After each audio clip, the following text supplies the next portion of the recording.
ឥឡូវខ្ញុំសូមនិយាយដោយសង្ខេបអំពីអត្ថន័យនិងផលប្រយោជន៍ពិតប្រាកដនៃនយោបាយឆ្នេះឆ្នេះតើមានអ្វីខ្លះទី1សង្គ្រាមនិងចំនួនប្រដាប់អាវុធត្រូវបានបញ្ចប់ទាំងស្រុងការស្លាប់ឬរបួសឬការប្រត់ប្រាស់ដោយសារសង្គ្រាមមិនមានទៀតទេរយៈពេល20ឆ្នាំចុងក្រោយនេះ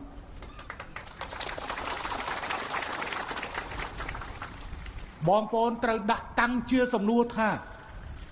ប្រសិនបើរយៈពេល20ឆ្នាំនេះសង្គ្រាមនៅតែបន្តតើជីវិតមនុស្សស្លាប់អស់ប៉ុន្មានពីការប៉ុន្មានត្រូវប្រើថវិកាប៉ុន្មានដើម្បីទ្រទ្រង់ជាមួយសង្គ្រាមនេះ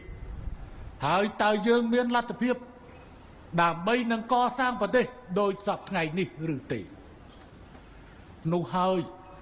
ជាសំណួរដែលមនុស្សគ្រប់រូបសូម្បីតែអ្នកដែលប្រឆាំងផ្កាប់មុខដល់ណាក៏ដោយ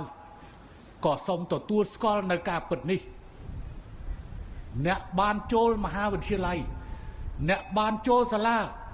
អ្នកបានធ្វើដំណើរទៅគ្រប់ទីកន្លែងនៅក្នុងផ្ទៃប្រទេសគឺវាបានចាប់ផ្ដើមចេញពីការបញ្ចប់សង្គ្រាមទាំងស្រុងហើយយុទ្ធជនយុទ្ធនារីរបស់យើងគឺមិនមានការស្លាប់ឬរបួសឬការប្រត់ប្រាស់គ្នាណាទៀតក្នុងរយៈពេល20ឆ្នាំកន្លងផុតទៅហើយទី2ដំណើរការបញ្ចប់សង្គ្រាមតាមរយៈនយោបាយឆ្នេះឆ្នេះពីដើមឆ្នាំ1996ដល់ចុងឆ្នាំ1998ជាង2ឆ្នាំនេះយើងមិនបានប្រើប្រាស់ក្របកាំភ្លើង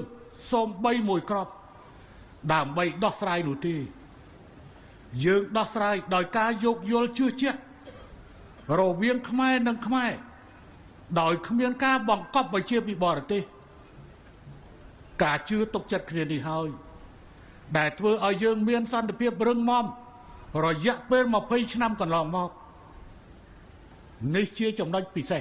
ខ្លាំងណាស់ប្រទេសខ្លះមានកិច្ចព្រមព្រៀងឈប់បាញ់ប៉ុន្តែកិច្ចព្រមព្រៀងឈប់បាញ់មិនបានអនុវត្តទេទាំងប្រទេសនៅក្នុងតំបន់យើងនេះនិងមានប្រទេសនៅក្រៅតំបន់យើងនេះសុទ្ធតែមានកិច្ចព្រមព្រៀងឈប់បាញ់ក៏ប៉ុន្តែនយោបាយឆ្នេះឆ្នេះរបស់យើងខ្ញុំពុំមានកិច្ចព្រមព្រៀងណាមួយនោះទេសូម្បីមួយតួអក្សរគ្រាន់តែមានគោលនយោបាយ3ចំណុចដោយដែលខ្ញុំបានបញ្ជាក់តែប៉ុណ្ណោះសូមបញ្ជាក់មើលគ្មានឯកសារណាដែលត្រូវចុះហត្ថលេខាទាំងសងខាងនោះទេអត់ទេប៉ុន្តែយើងខ្ញុំជឿទុកចិត្តគ្នាហើយខ្ញុំចូលទៅកាន់តំបន់អតីតខ្មែរក្រហមខ្ញុំតែងតែនិយាយថានេះមិនមែនជាការចោះចាញ់ឬការសារភាពនោះទេក៏ប៉ុន្តែនេះជាកាតព្វកិច្ចកូនខ្មែរ